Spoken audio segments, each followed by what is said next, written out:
Right now, as you watch this video, over 3,000 stores across America are being marked for closure. These aren't small mom-and-pop shops. These are retail giants that have been part of our daily lives for decades, and they're disappearing faster than ever before. In the next few minutes, you'll discover which 15 major retailers are on the brink of collapse, why this matters to your everyday life, and what it reveals about the future of American shopping. From pharmacy deserts that could affect your family's health to food deserts that are changing how communities access basic groceries, this retail crisis is transforming America in ways most people haven't realized yet. Welcome to Food Fixer, where we uncover the truth behind America's changing food and retail landscape. If you want to stay informed about these critical shifts affecting your community, hit that like button and subscribe, because what's happening to these retailers will impact where you shop, what you pay, and how you live. Let's start with something that affects millions of Americans every single day: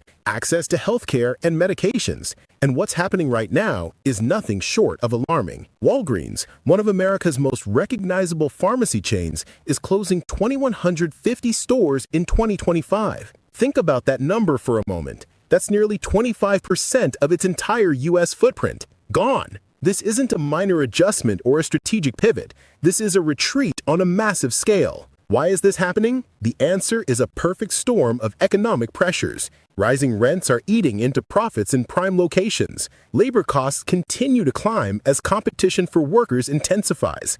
And then there's the elephant in the room: theft. Organized retail crime has become so severe in certain areas that stores simply can't sustain operations anymore. But here's what really matters. When a Walgreens closes, it doesn't just mean you have to drive a little further to pick up your prescription. In many communities, especially low-income neighborhoods and rural areas, these closures are creating what experts call pharmacy deserts. These are areas where residents have no convenient access to prescription medications, over-the-counter drugs, or basic health consultations. For elderly Americans who rely on regular medications, for people without reliable transportation, for communities already underserved by healthcare infrastructure, this is a crisis. We're talking about people who might have to travel 20, 30, even 40 miles to get their insulin, their heart medication, their blood pressure pills. And when access to medication becomes difficult, people skip doses, delay refills, and their health deteriorates. But Walgreens isn't alone in this retreat. CVS, the other pharmacy giant, has announced plans to close 270 stores in 2025. While that number might seem smaller than Walgreens, it represents the same troubling trend. Rising operational costs, increased competition from online pharmacies and mail-order services, and the same theft issues plaguing Walgreens are forcing CVS to make difficult decisions. What makes the CVS closures particularly concerning is that many of these stores serve as community healthcare hubs. They offer flu shots, COVID vaccines, health screenings, and basic medical consultations through Minute Clinic locations. When a CVS closes, a community doesn't just lose a pharmacy, it loses a vital touchpoint in the healthcare system. And here's the cascading effect nobody talks about. When both major pharmacy chains pull out of an area, it exacerbates existing public health issues. Vaccination rates drop, chronic disease management suffers, emergency rooms see increased traffic from people who can't access basic medications. The cost to our healthcare system and to individual lives is immeasurable. Now imagine your local pharmacy closing is just the beginning. What happens when the places you buy your groceries start disappearing too? Walmart, the largest retailer in America, the company that seemed invincible, is closing stores. In California and Illinois, multiple Walmart locations have already shut their doors and more closures are coming. The reasons? Unprofitability linked to high labor costs, rampant theft, and increasing competition from online retailers. When a Walmart closes in a small town or a lower-income neighborhood, the impact is devastating. Walmart isn't just a place to buy cheap goods. For many communities, it's the primary or only grocery store within reasonable distance. When it disappears, families are left with limited options: dollar stores with minimal fresh food, gas stations with processed snacks, or long drives to the next town over. This creates what we call food deserts, areas where fresh, affordable, nutritious food is simply not available. And food deserts don't just mean inconvenience. They mean higher rates of obesity, diabetes, heart disease, and other diet-related health conditions. They mean families spending more money on less healthy food. They mean children growing up without access to the nutrition they need. Kroger, America's largest supermarket chain, is following a similar path. The company plans to close up to 60 stores by 2026. Store by store, community by community, access to affordable groceries is evaporating. Kroger's closures are driven by market unprofitability and the challenging economic environment, but the result is the same. More food deserts, more communities struggling to access basic necessities. And here's the twist that nobody saw coming. Even Amazon is retreating from the grocery game. Amazon Fresh, backed by one of the world's most valuable companies with seemingly unlimited resources, is pulling back from physical retail. Despite massive investments in technology, store design, and logistics, Amazon couldn't make the grocery store model work profitably. If Amazon, with all its data, all its technology, all its capital, can't succeed in grocery retail, what does that tell us about the future of physical grocery stores? It suggests that the economics of running brick-and-mortar grocery stores have fundamentally broken down. The margins are too thin, the costs too high, the competition too fierce. But groceries aren't the only everyday essential becoming harder to access. Think about those late-night runs to the convenience store, or grabbing coffee on your way to work, or picking up a few items when you're short on time. 7-Eleven, the iconic convenience store chain, is shutting down 444 stores. For a company that built its entire identity on being there whenever you need it, closing hundreds of locations is a seismic shift. The reasons? Decreased foot traffic as more people work from home, inflation driving up operational costs, and rising crime making some locations unsustainable. The convenience store model is facing an existential crisis. Consumer habits have shifted. People are making fewer trips, buying more online, and when they do go out, they're often choosing larger shopping trips over quick stops. The spontaneous purchase, the impulse buy, the "I'll just grab this while I'm here" mentality is fading. And without that consistent foot traffic, convenience stores can't survive. Now let's talk about something that might seem less immediately critical, but signals a deeper economic shift: the death of community banking. PNC Bank recently announced the closure of 10% of its branches, with small towns and rural areas hit hardest.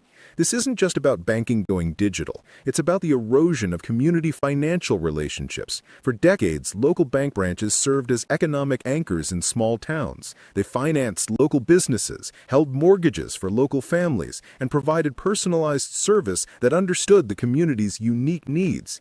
When a bank branch closes, particularly in a small town, it's not just about whether you can deposit a check online. It's about the loss of financial expertise and personal relationships. It's about elderly residents who aren't comfortable with digital banking suddenly having to travel 30 miles to speak with a banker face to face. It's about small business owners losing their connection to decision makers who understand their business and their market. The shift to digital banking is being sold as progress, as convenience, as efficiency. And for many people, it is. But for vulnerable populations, the elderly, the less technologically savvy, those without reliable internet access, it's economic isolation. Now, if you thought grocery stores and banks disappearing was concerning, wait until you hear about the complete collapse of traditional retail as we knew it. Macy's, the department store that defined American shopping for generations, is closing 65 stores.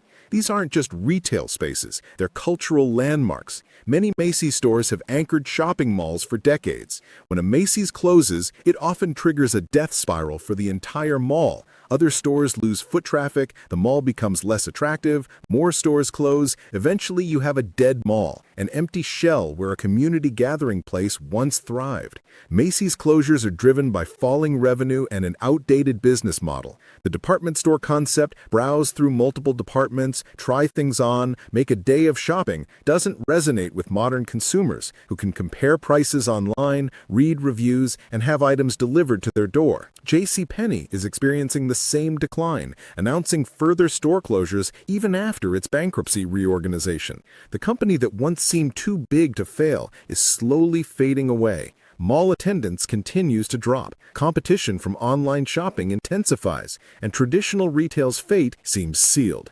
But it's not just department stores. Even casual dining chains are struggling. TGI Fridays, once the go-to spot for casual meals and after-work drinks, is closing multiple locations. The reason is simple but sobering. Dining out has become a luxury that fewer Americans can afford. With inflation driving up food costs both at home and in restaurants, people are cutting back on discretionary spending. That Friday night dinner out, it's now a once-a-month treat or an at-home meal prep instead. When casual dining becomes unaffordable for average families, it signals a broader economic problem. It means disposable income is shrinking. It means people are prioritizing necessities over experiences. It means the middle class is being squeezed tighter and tighter. Party City, the party supply retailer, has completely ceased operations. After struggling through bankruptcy, the company couldn't recover.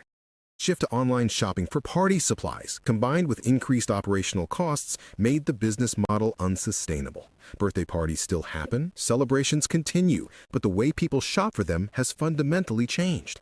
Big Lots is closing stores as it faces financial instability. The discount retailer is caught in a brutal squeeze. It can't compete on price with dollar stores or online retailers. It lacks the clear identity of specialized stores. It's too cheap to be aspirational, but not cheap enough to win on price alone. In retail, being stuck in the middle is a death sentence. Kirkland's, the home decor chain, is closing stores as economic pressures reduce consumer spending on non-essentials.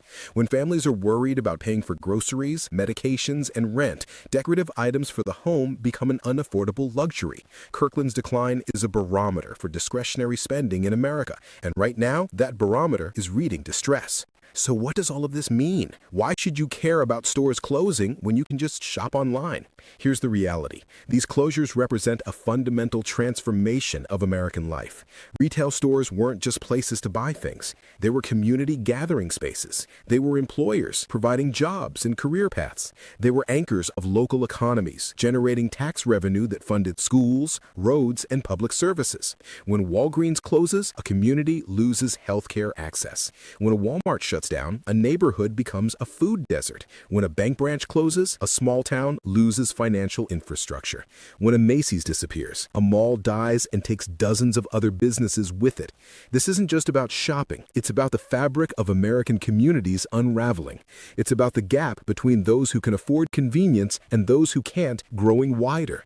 It's about the disappearance of third places, spaces that aren't home or work, where people naturally gather and build community. The retail apocalypse is revealing deep economic fractures in America. Rising costs, stagnant wages, wealth inequality, and the concentration of economic power in a few massive online retailers are changing not just where we shop, but how we live. Some of these changes are inevitable. Technology changes everything, and retail is no exception. But the speed and scope of these closures, the communities left behind, the populations cut off from essential services, these are choices we're making as a society, even if we don't realize it. The question isn't whether retail will change. It already has. The question is, what kind of communities do we want to live in? Do we want a world where convenience and low prices come at the cost of local economies and community infrastructure? Or do we want to find ways to preserve access to essential services, to support local businesses, to maintain the spaces where communities come together? These 15 retailers collapsing right in front of our eyes are just the beginning. The transformation of American retail and American life is far from over. And the choices we make now, as consumers, as community members, as citizens, will determine what comes next. If this video opened your eyes to what's really happening in communities across America, make sure you're subscribed to Food Fixer. We'll keep investigating how changes in food systems in retail are affecting real people in real communities. Hit that like button, share this with someone who needs to see it, and let us know in the comments, has your community been affected by retail closures? We want to hear your story. The retail apocalypse is real, it's happening now, and it's changing America in ways we're only beginning to understand.